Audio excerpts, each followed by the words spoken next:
Merhaba arkadaşlar, kanalıma hoş geldiniz. Bu güzel ipimizle harika bir model başlayacağız bugün.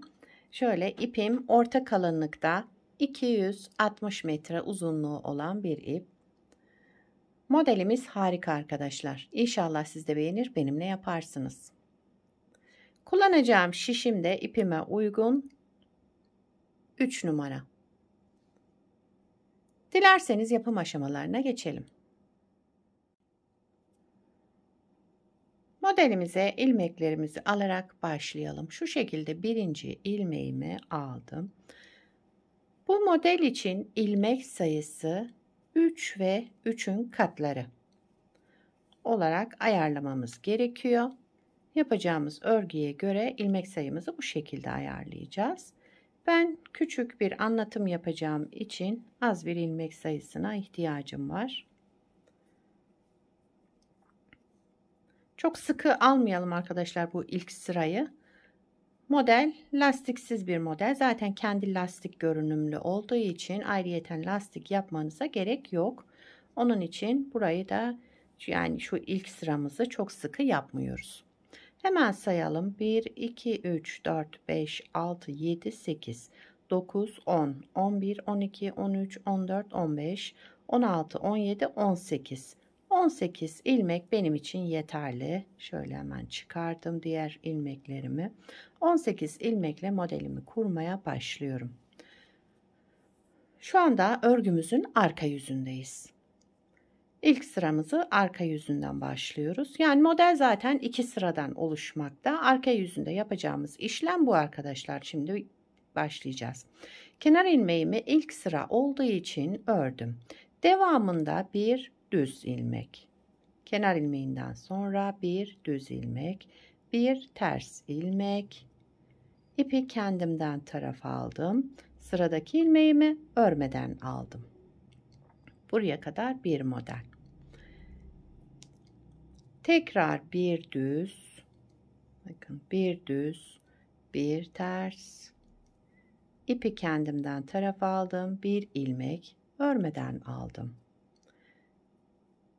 Sıradaki ilmeğimi düz ördüm, bir düz, bir ters, ipi kendimden tarafa aldım, bir ilmek örmeden aldım. Tekrar ipi arkaya aldım, düz ördüm, bir ilmek ters, bir ilmek örmeden aldım. Aynı şekilde devam ediyorum. Arka yüzünde yapacağımız işlem hep bu arkadaşlar. Şimdi kaldı 2 ilmeğim. Son ilmeğimi örmeden almıştım. Sıradaki ilmeğimi düz ördüm. Kenar ilmeğimi de düz ördüm. Şu şekilde arka yüzünde ilmeklerimizi şekillendirdik. Şimdi ön yüzündeyiz. Modelin ön yüzünde yapacağımız işlem de hep bu. Kenar ilmeğimi örmeden aldım. Sıradaki ilmeğim ters. Yine ters olarak ördüm. Şimdi bu 2 ilmeğim var. Bu ikili ilmeğim. İkisini bir aldım. Düz ördüm. Şişimden çıkarmadım. Birinci ilmeğimi bakın. Birinci ilmeğimi tekrar düz olarak ördüm. Yani 2 ilmekten yine 2 ilmek çıkarmış oldum. Sıradaki ilmeğim ters. Ters olarak ördüm. Bu 2 ilmeğime gelince ikisini bir aldım. Düz ördüm. Şişimden çıkarmadım. Birinci ilmeğimi tekrar aldım ve düz ördüm. Şişimden çıkardım daha sonra. Bir ters, 2 ilmeğimin ikisini bir aldım, düz ördüm. Şişimden çıkarmadım. Birinci ilmeğimi tekrar düz olarak ördüm. Bir ters ilmek, ilmeğim zaten tersti, ters olarak ördüm. Şu düz ilmeğim ve örmeden aldığım ilmeğimi de ikisini bir alıyorum, düz örüyorum. Bir ilmek çıkardım, şişimden çıkarmadım. Birinci ilmeğimi tekrar düz örerek şişimden çıkardım daha sonra. Aynı şekilde devam ediyorum. Ters ilmeğimi ters olarak ördüm. Sıradaki 2 ilmeğimi de ikisini bir aldım. Düz ördüm, bir ilmek çıkardım yani. Şişimden çıkarmadan şu birinci ilmeğimi, bakın bu birinci ilmeğimizi tekrar düz örüyoruz ve şişimizden çıkartıyoruz. Sıradaki ilmeğim ters, kenar ilmeğimi de düz olarak ördüm. Modeli bir kez kurmuş olduk arkadaşlar. Modelimiz böyle.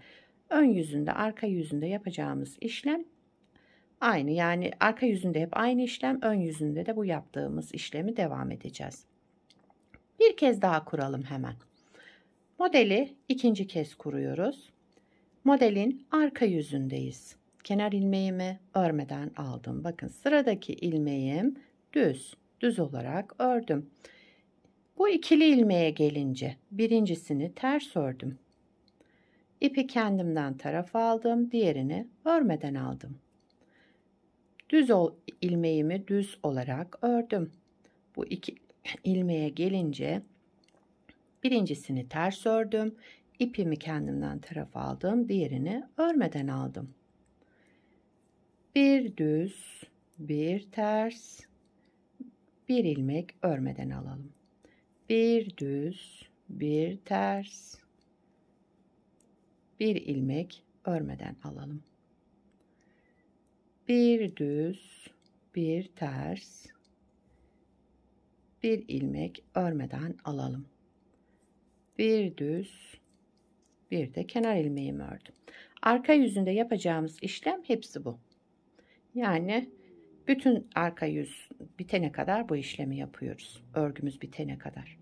Kenar ilmeğimi örmeden aldım. Şimdi örgümüzün ön yüzündeyiz. Kenar ilmeğinden sonraki ilmeğim ters olarak ördüm. İkili ilmeğe geldim. Bakın, iki ilmeğimin ikisini bir aldım. Şişimden çıkarmadım, düz olarak ördüm. Şişimden çıkarmadım. Birinci ilmeğimi tekrar düz ördüm. Bir ters ilmek, bu ikiliyi ikisini bir düz ördüm. Şişimden çıkarmadan birinci ilmeğimi tekrar düz ördüm. Bir ters ilmek, iki ilmeğin ikisini bir düz ördüm alarak, daha sonra birinci ilmeğimi tekrar düz ördüm.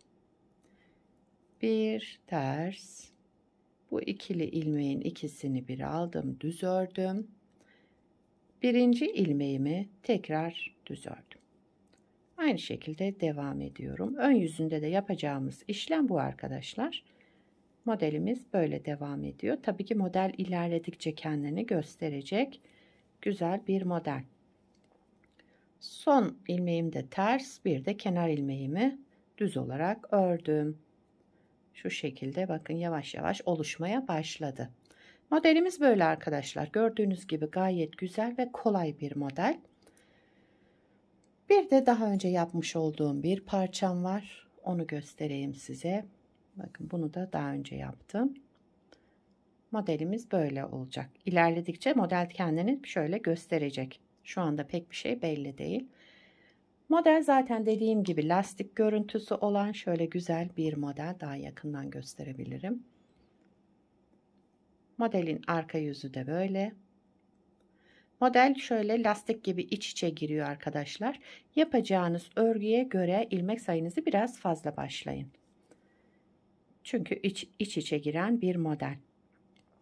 Şu büyük parçada yaptığımda 42 ilmekle yaptım. Bakın şöyle ölçtüğümde bir karış bile değil, yani şöyle yerde göstereyim. 42 ilmekle yaptığımın ölçüsü de bu. Size fikir olsun diye böyle gösteriyorum arkadaşlar. Tabii ki herkesin karışı da farklıdır. Ama ilmeklerinizi fazla başlayın. Evet, modelimiz böyle arkadaşlar. Bu modelden yelek yapabilirsiniz, hırka yapabilirsiniz. Kışlık örgülerinizde özellikle atkı, bere, şal yapımında kullanabileceğiniz harika bir model.